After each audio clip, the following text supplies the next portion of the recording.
আমি যতটুকু মনে করি যে বাংলাদেশের আইনে এটা নিয়ে কোনো বাধা নেই। যখন এটা আপনি অ্যাডাল্ট এবং আপনি নিজ ইচ্ছায় কোনরকম বাধা বিপত্তি, জোর জবরদস্তি ছাড়া আপনি একজন পার্টনার চুজ করে নেন।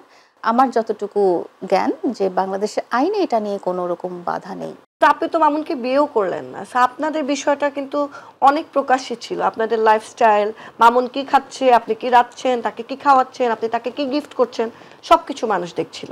তো এইটা নিয়ে আপনার কখনো সময় সোশ্যাল প্রেশার বা কোনো আইনি নোটিশ বা এই ধরনের সিচুয়েশনে এতে যেটা হয়েছে যে আমাদের রিলেশনশিপটা নিয়ে একটা আইনি লড়াই কিন্তু এখন চলছে। সেটা তো আপনার হ্যাঁ, দ্বারা ক্রিয়েটেড। হ্যাঁ, আমার দ্বারা ক্রিয়েটেড। তো এইজন্য আমি এক্সাক্টলি আমরা আসলে সোশ্যাল মিডিয়াতে আমরা কখনো দেখাতাম না যে আমরা লিভ ইনে আছি। আমরা ভিডিও করতাম, আমরা ব্লগ করতাম, আমরা রিলস কিন্তু বানাতাম। ও যে ঘুমাচ্ছে বেডরুমে, তারপরে ও গেম খেলছে, আপনি খাবার দিয়ে আসছি। হ্যাঁ, আসছেন, আপনাদের পাখি ঘুরে বেড়াচ্ছে, তো এগুলো দেখলে তো বোঝা যাচ্ছে যে আপনারা আসলে এখানেই থাকছেন। আমরা যেটা বললাম যে এটা আমি খুব ভালো করে ডিসক্লোজ করতে পারবো যখন আমার এই আইনি লড়াইটা একটু স্টেবল সিচুয়েশনে যাবে। কারণ এখন আমার কোনো স্টেটমেন্ট হয়তো চার্জশিট বা তদন্তের কোনো উপরে কোনো এফেক্ট পড়তে পারে। তো এই জন্য আমি এখনো ওভাবে ডিসক্লোজ করছি না যে আসলে কি হয়েছে। বাট যেটা বলছি যে আমরা আসলে লিভ ইনে আছি জিনিসটা আমরা সম্প্রচার করিনি। আমরা আমাদের মতো ব্লগ করে গেছি। আপনি কি মনে করেন যে লিভিং রিলেশনশিপ মানুষের কি থাকা উচিত না?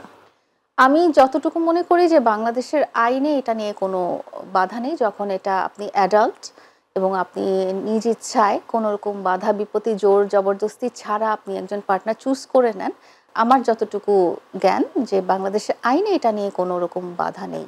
এই যে আইনি লড়াই, এটা বিষয়টা কি নিয়ে? মানে আপনাকে হিট করেছে সেটা নিয়ে, নাকি এখানে দুটো ব্যাপার আপনাকে আছে। একটা রেসপেক্ট করেন সেটা? একটা হচ্ছে হিট করা নিয়ে, আরেকটা হচ্ছে আমাদের রিলেশনশিপ স্ট্যাটাসটা নিয়ে, যেটা ও ডিনাই করে গেছে একটা টাইমে। তো মানে আপনি যদি লিভিং রিলেশনশিপে থাকেন, সেই স্ট্যাটাস যদি কেউ ডিনাই করে, সেটার জন্য শাস্তি আছে? লিভ ইন রিলেশনে ছিলাম কি ছিলাম না এটা নিয়ে আসলে আইনি লড়াইটা।